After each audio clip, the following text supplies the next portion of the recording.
Bonjour et bienvenue à la question métier à CRFRH 88.1 et 106.7. Mon invité aujourd'hui est Patrick DeCoste de la Nouvelle-Écosse, maintenant résident de l'Ontario. Bonjour Patrick. Hello Patrick. Hello. Bonjour. Pourrais-tu nous expliquer ton aventure de la Nouvelle-Écosse en Ontario? Can you explain to us your travels from Nova Scotia and where you're from and all the way into Ontario? Okay, I'm from Antigonish, Nova Scotia. It's a small town close to Cape Breton.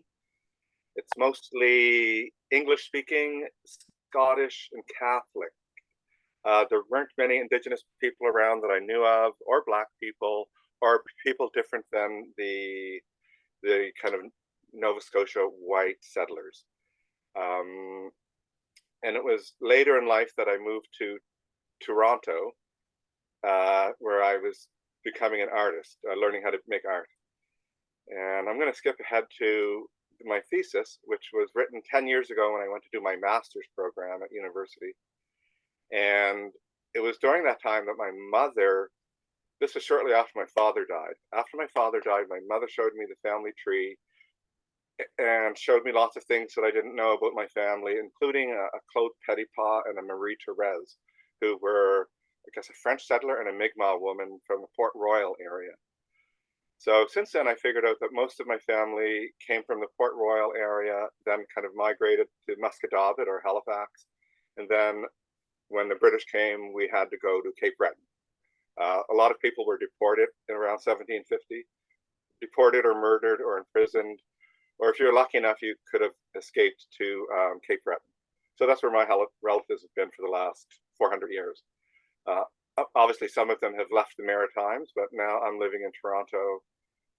And I've kind of discovered an Indigenous community and a Métis community in Toronto. I would call it urban Indigenous versus maybe a traditional Indigenous or a homeland Métis tradition. So, c'est comment que ça a commencé le concept de ta thèse? How did the concept of your thesis start? Oh, well, it was based on, well, number one, I was exploring my Métis history. Number two, I was tired of my art practice at the time, where I wanted something new and fresh in my practice. So I kind of was tired of the city and I looked home for inspiration. And at the time, I was reading a book called Fathers and Crows by William Volman. And in that big, crazy historical fictional novel, he mentioned a woman who had a dream of the white man coming to Nova Scotia. So that was the beginning from reading about it in a book by an American author. So that's how this journey began, of using the dream of the floating island, which was dreamt by a young Mi'kmaq woman, let's say, before Jacques Cartier arrived. So, in this writing Vogel and compared to Rand, you make a comparison in there, and how they don't really agree, or there's a difference in concept, I guess, and a difference in interpretation. Right. So Volman is a contemporary writer who led me to, in his footnotes, to, I think it's Elizabeth Clark, who wrote in the 60s, who referenced Silas Rand, who was a Baptist minister in the 1800s in Eastern Canada, researching and writing Mi'kmaq stories. I don't even know if I just answered your question or not. No. You answered my question correct, right? Oh yeah. So one of my, I was going to say, one of my goals in my thesis and in my research was to figure out things about storytelling and mythology and how we access Indigenous oral tradition versus European textual explanations. So so when you talk about oral tradition, did you have any of that oral tradition in your family? Avais-tu des histoires orales dans ta famille? Did you have that in your family? In my family, we were mostly assimilated. My grandparents spoke French. They didn't pass it on to my parents. We had a few Mi'kmaq words, but we were pretty much assimilated into the kind of Catholic, Scottish culture. And I believe most of our historical culture, whether it's Mi'kmaq or Acadian, was kind of whitewashed, and we didn't really talk about it. And it wasn't until my father died that I started asking my mother questions. And I think that maybe my father didn't even want to talk about those things. So there was no obvious Métis or Indigenous culture that I knew about when I was growing up. But when I reflect on it now as an adult, I think some of the things we did was very Métis and Indigenous, like our techniques of hunting, step dancing, fiddle music, the type of food mom made, all of those kind of physical things were part of our life. They weren't called Métis, they weren't called Indigenous, they weren't called Acadian, but that's what I'm learning now, that maybe that was part of my culture, even though we didn't call it such. Est-ce que tu peux nous donner plus de détails, on va dire comme la cuisson? Can you give us a little bit of detail on what your mother cooked type thing? Well, my mother cooked very simple food, bless her soul. She had to feed 12 children, so she didn't have time for fancy sauces or anything. My favorite dish was rabbit pie. So me and my brothers would go out into the woods, snare the rabbits, usually in the wintertime.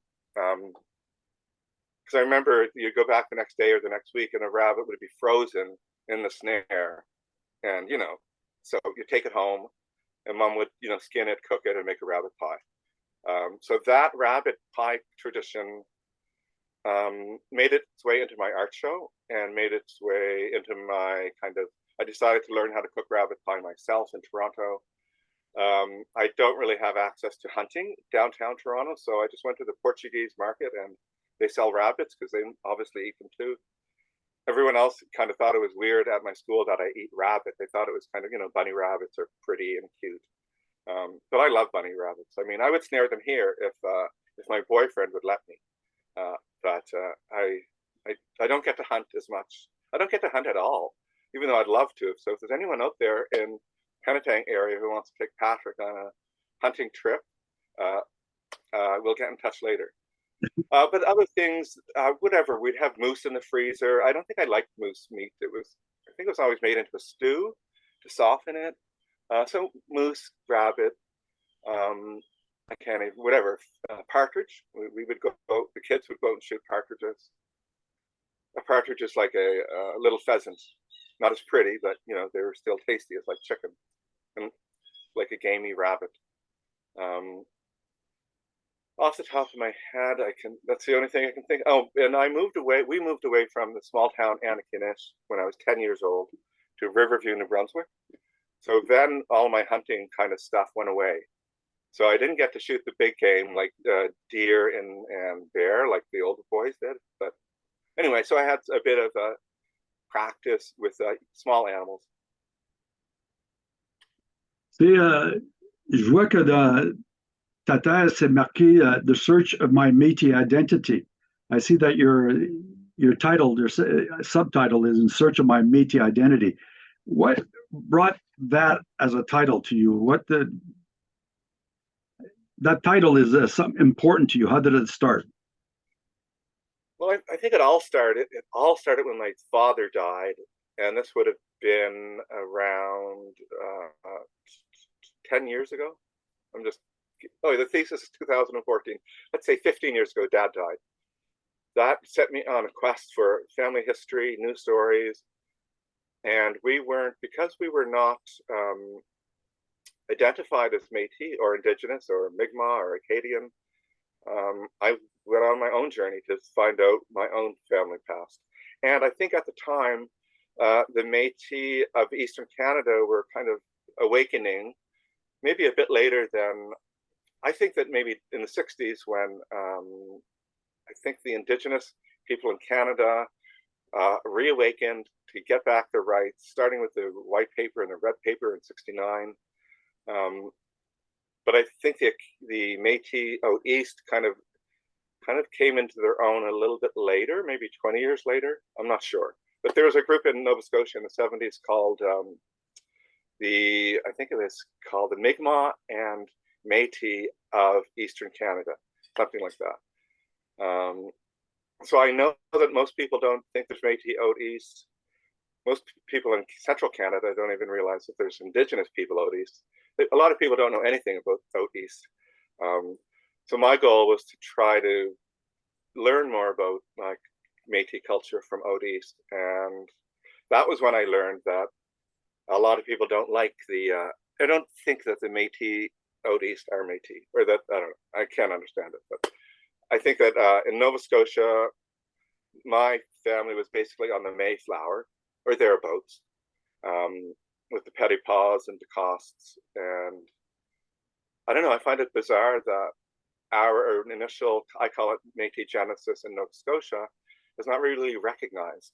And I mean, we could get really into the hows and whys of all that, but so I was just trying to answer the question of, who am I, where am I going, and where do I come from? And I kind of stole that line from a Paul Gauguin painting. So, aussi, comment que ton art reflète ton identité? How does your art reflect your identity? I see here that you have a bear and a sailor together. What's that represent? Okay, the bear and the sailor was a poster that I made for one of my art shows. So the sailor in the painting represents me, and it represents the man from the dream that the Mi'kmaq woman had, let's say 500 years ago. So in her dream, there was a floating island, a man dressed in furs.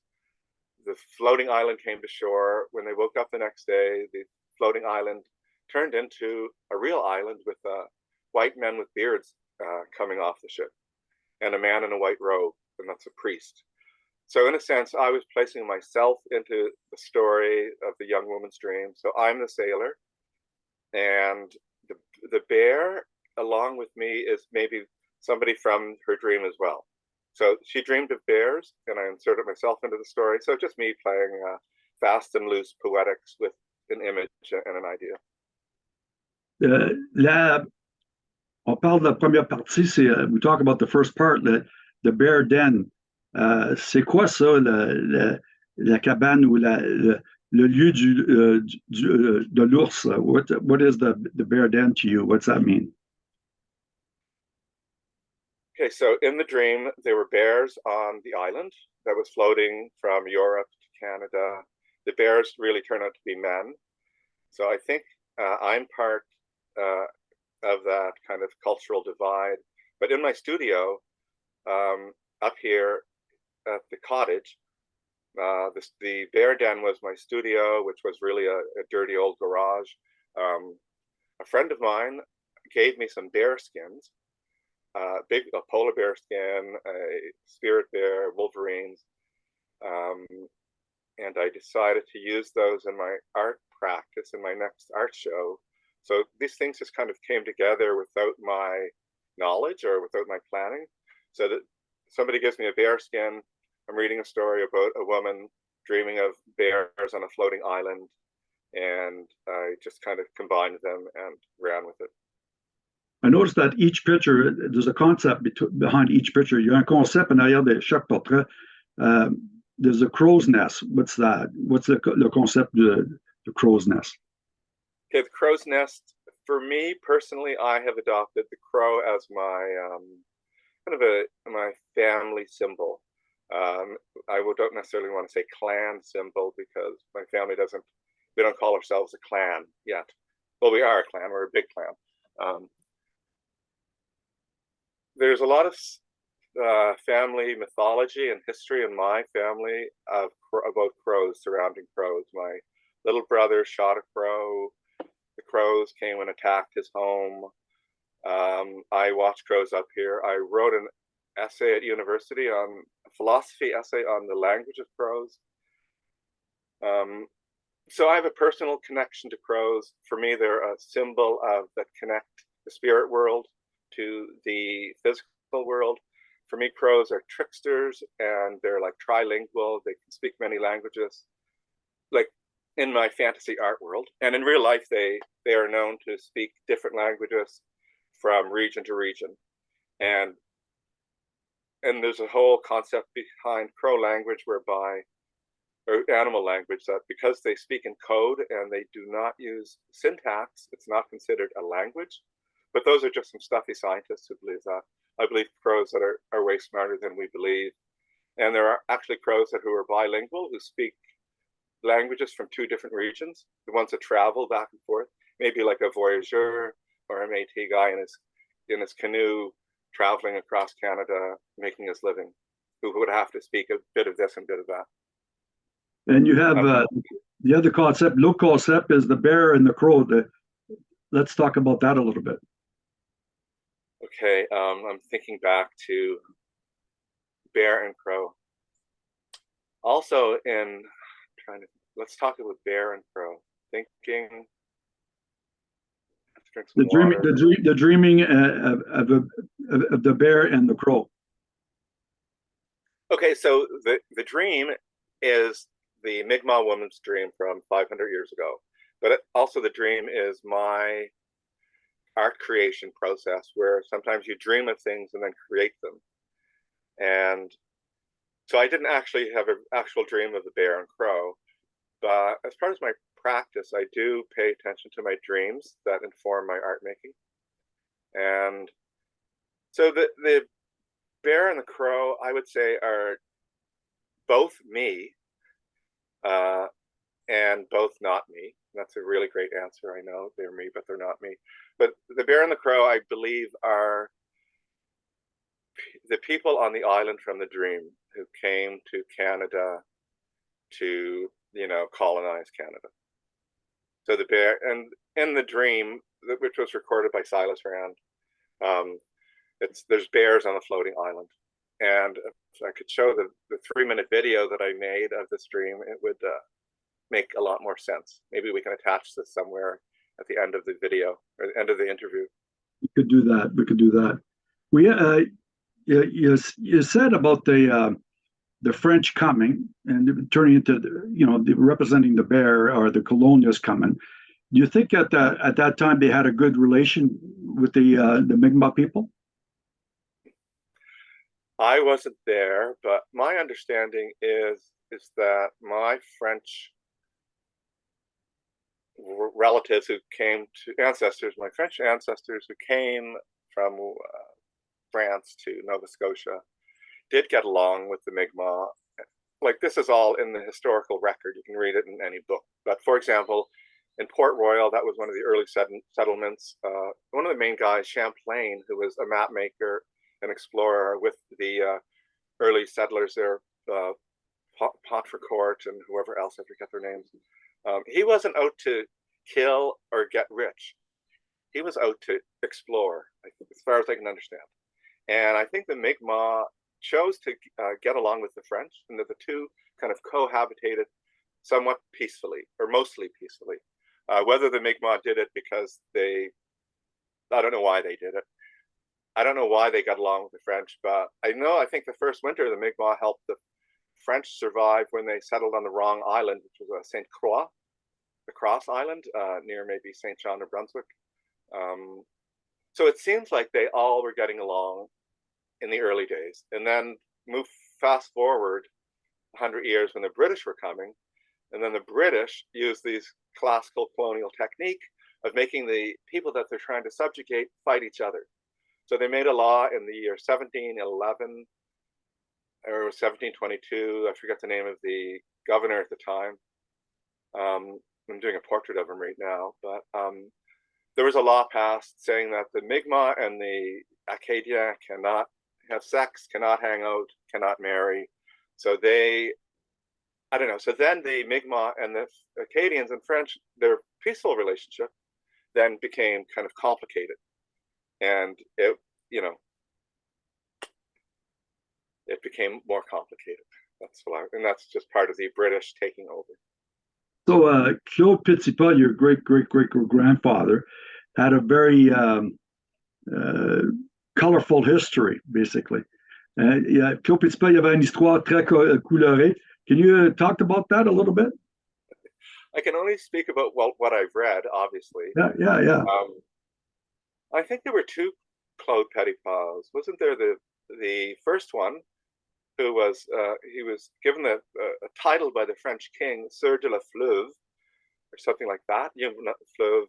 This is a word that I have trouble with. It's like a big river, like the St. Lawrence.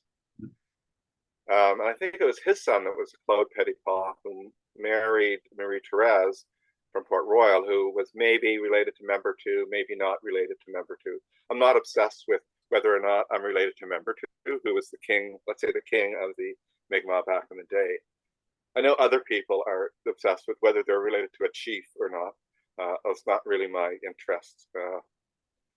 But these, my relatives were, our relatives were amazing linguists in the sense that they could speak Mi'kmaq, French, English, probably some Basque, probably some other indigenous languages. So, and I believe Claude Petipa was also a sailor, a captain of a ship. He had a ship, and I think his son Bartholomew ended up dying in a prison in Boston for his involvement in all the things that were going on in Nova Scotia. And Claude Petipa was also called a turncoat because he was friends with the Mi'kmaq.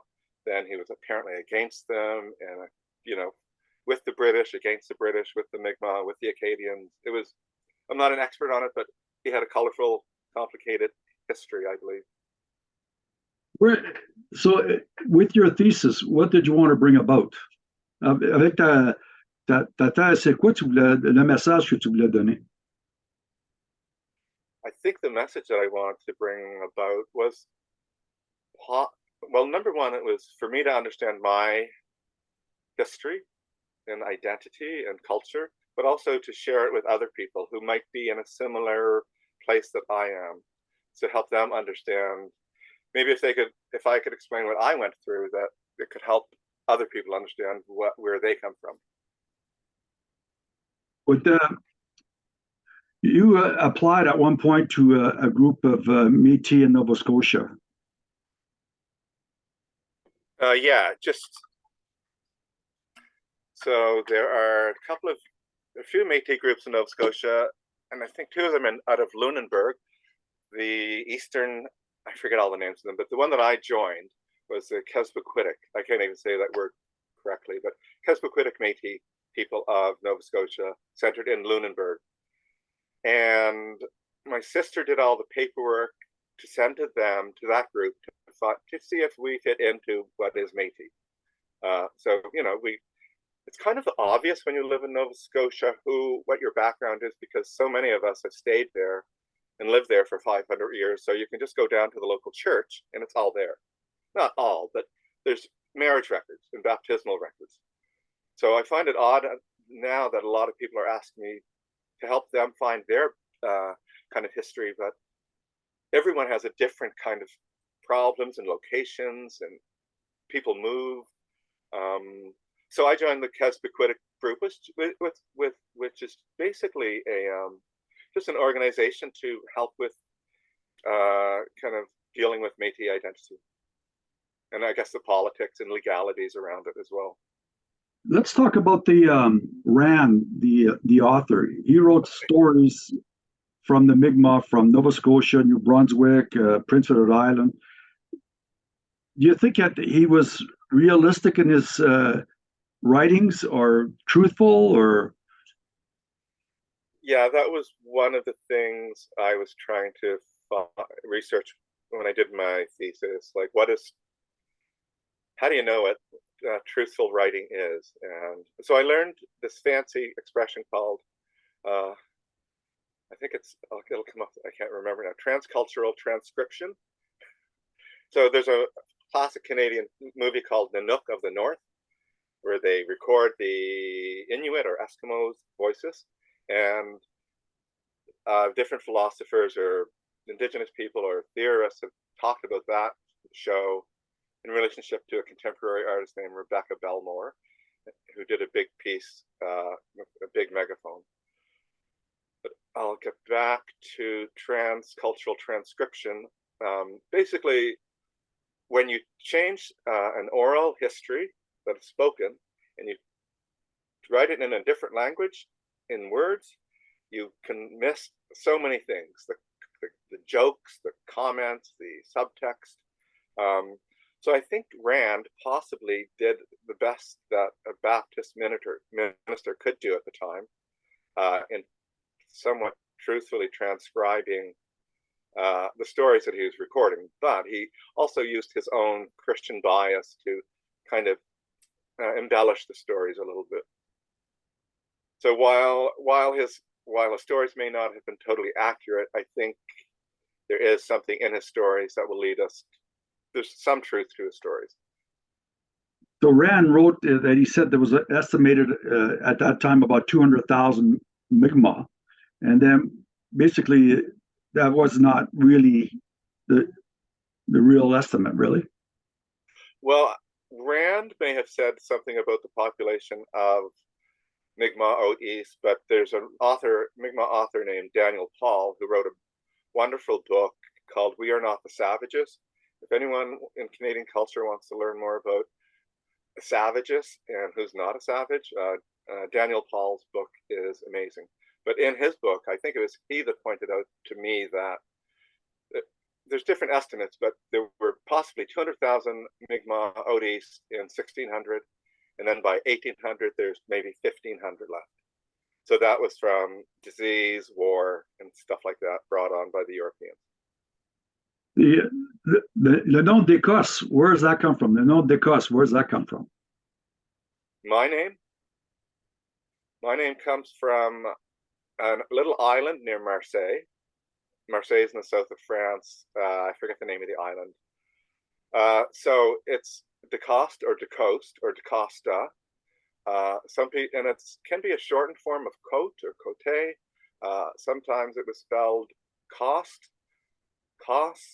DeCoste, DeCoste. So there's 5 variations on the possibility of the name.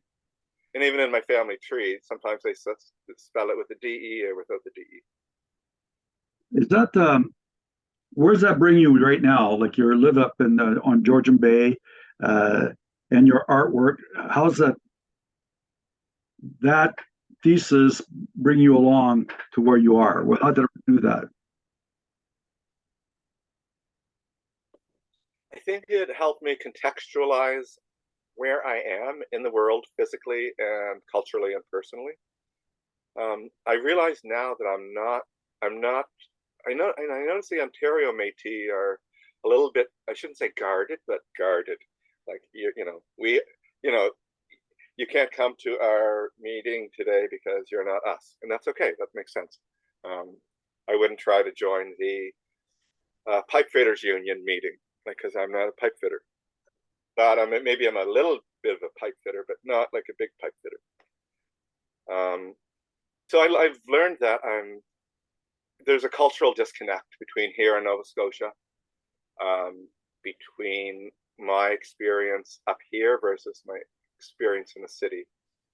So it's I don't know if I answered your question, but yeah. Do you think your thesis could make that cultural connection between the Quebec Métis, the New Brunswick Métis, and Nova Scotia? Can you think that brings some concept together? I believe it could, or it does in a way, but maybe not in the words and not in the text, but maybe in some of the artworks.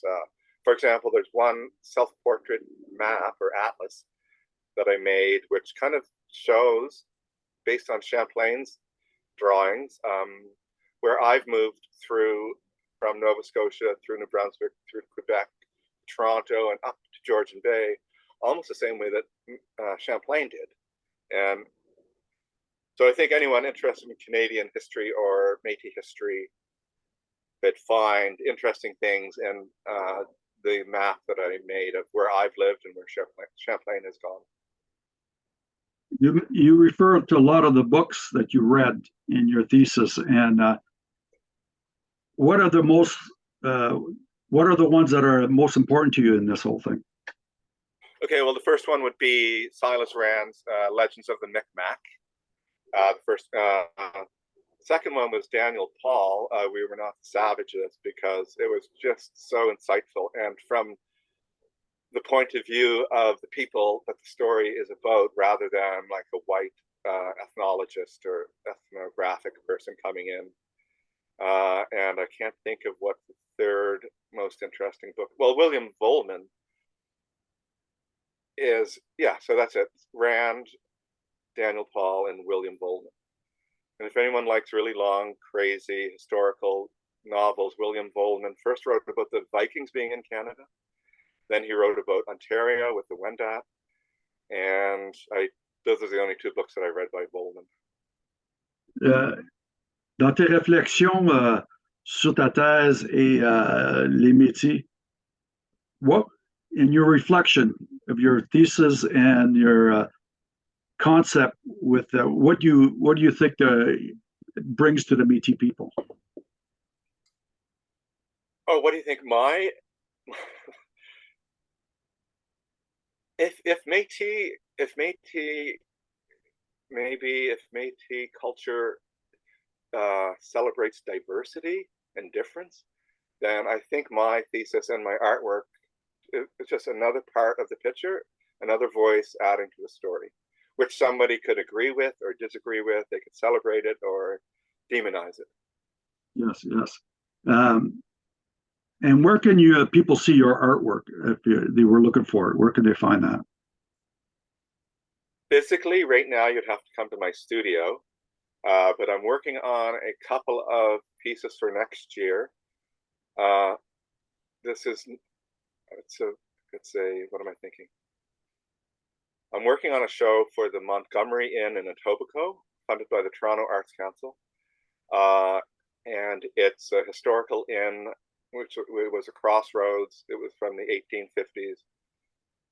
I'm planning on doing a piece there next summer. You can also see some of my work and some of the artwork that I curate at Aird Gallery, which is on Queen Street in Toronto, Aird, AIRD.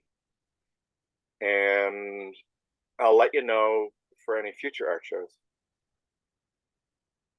I would like to thank you very much for participating in our show, and hopefully we'll see you again and come back and talk about the future art show. Je te remercie beaucoup, Patrick, d'avoir participé à notre émission à CFRH 88.1 et merci. Okay, thank you, Dan. You're welcome. Thank you very much.